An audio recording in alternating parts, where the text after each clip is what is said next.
یہ خبریں بھی سامنے آ رہی ہیں کہ امریکی صدر ٹرمپ فوجی کارروائی سمیت کچھ دیگر آپشنز پر بھی غور کر رہے ہیں، جن میں وینزویلا کی طرح ایران کی مکمل بحری ناکہ بندی بھی شامل ہے۔ اسرائیلی اخبار یروشلم پوسٹ نے اس حوالے سے لکھا ہے کہ صدر ٹرمپ کو حملے کے بارے میں فیصلہ کرتے وقت جن مشکلات کا سامنا ہے ان میں سے ایک یہ ہے کہ ایران کے اندر حکومتی کریک ڈاؤن کے بعد مظاہروں میں نمایاں کمی آ چکی ہے، اور رپورٹس کے مطابق صدر ٹرمپ نے ایران کے اندر ایک محدود اور با مقصد کارروائی کی بات کی ہے، جو اس بات کی نشاندہی کرتی ہے کہ وہ کسی طویل جنگ میں الجھنا نہیں چاہتے، اور اس سے ظاہر ہے کہ ایران کے اندر زمینی فوج کی کوئی تعیناتی بھی نہیں ہوگی۔ ایسے میں زیر غور آپشنز میں ایران میں مظاہروں کو کنٹرول کرنے والی بسیج فورسز کی تنصیبات اور ان افراد کو نشانہ بنانا بھی شامل ہے جنہوں نے کریک ڈاؤن کے احکامات دیے اور مظاہروں کو کچلا۔ یروشلم پوسٹ نے مزید لکھا ہے کہ ٹرمپ انتظامیہ اس امکان کا جائزہ لے رہی ہے کہ ایران کی بحری ناکہ بندی کر دی جائے تاکہ وہ تیل برآمد نہ کر سکے۔ صدر ٹرمپ اس سے پہلے وینزویلا میں نکولس مادورو حکومت کے خلاف بھی ایسا ہی قدم اٹھا چکے ہیں، اور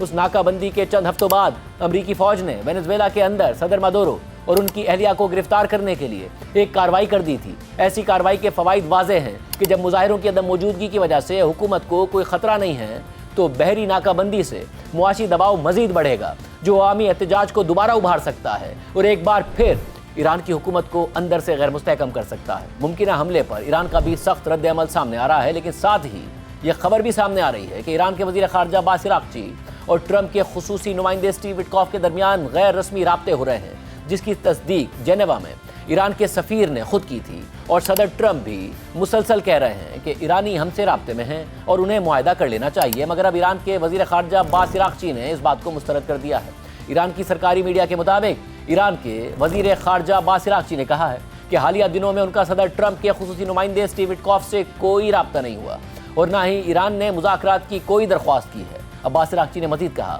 کہ مختلف ثالث مشاورت کر رہے ہیں اور ایران سے رابطے میں ہیں۔ ہمارا موقف واضح ہے، دھمکیوں کے ساتھ مذاکرات نہیں ہو سکتے، اور بات چیت اسی وقت ممکن ہے کہ جب دباؤ اور غیر ضروری مطالبات ختم ہو جائیں۔ ایران دباؤ اور دھمکیوں کے ساتھ مذاکرات سے انکار کر رہا ہے، جبکہ صدر ٹرمپ طاقت کے ذریعے ہی مذاکرات کرنا چاہتے ہیں، جیسا کہ انہوں نے وینزویلا کے ساتھ کیا۔ ایسے میں اب ایران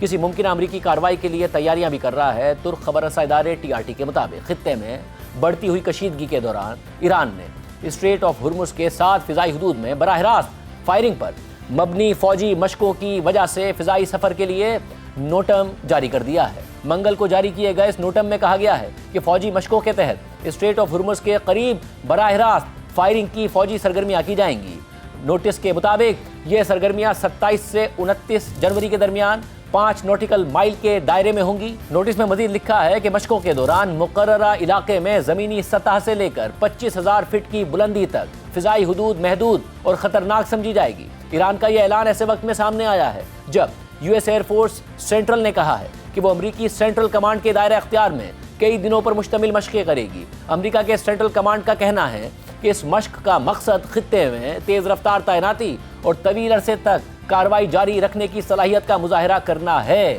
اسٹریٹ آف ہرمز ایک نہایت اہم آبی گزرگاہ ہے جہاں سے دنیا کی توانائی کی بڑی مقدار بحری جہازوں پر گزرتی ہے، اسی لیے اس علاقے میں کسی بھی فوجی سرگرمی پر عالمی سطح پر خاص توجہ دی جاتی ہے۔